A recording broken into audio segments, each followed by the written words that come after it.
కనపరచండి, విశ్వాసంతో దేవుని కనపరచండి. హల్లెలూయా. దేవుడు మాట్లాడుతున్న మాట ఏమిటంటే,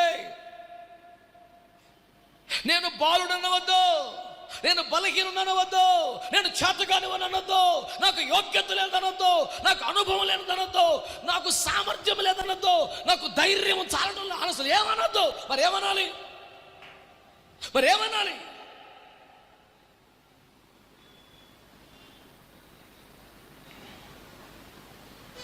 ఇవన్నీ నిజాలే కదా.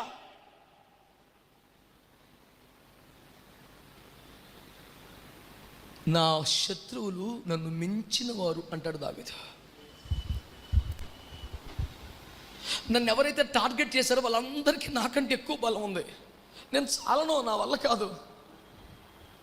మించిన బలవంతుల చేతి నుండి తప్పించిన యేసు దేవుడా, వంచనకారుల వలల నుండి తప్పించిన హృదయనాథుడా,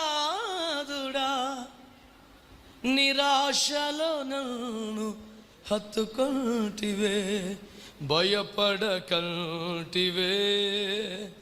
సజీవునిగా నన్ను చేతివే,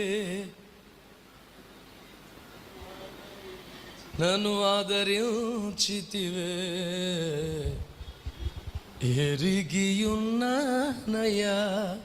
నీకేది అసాధ్యము కాదని, తెలుసుకున్నానయ్యా నీవెప్పుడు మేలు చేస్తావని. 100% పచ్చి నిజాలు. ఆమేన్ అనండి. ఆ చక్కని భక్తుని బట్టి దేవునికి స్తోత్రం చెల్లిద్దాం ఒకసారి.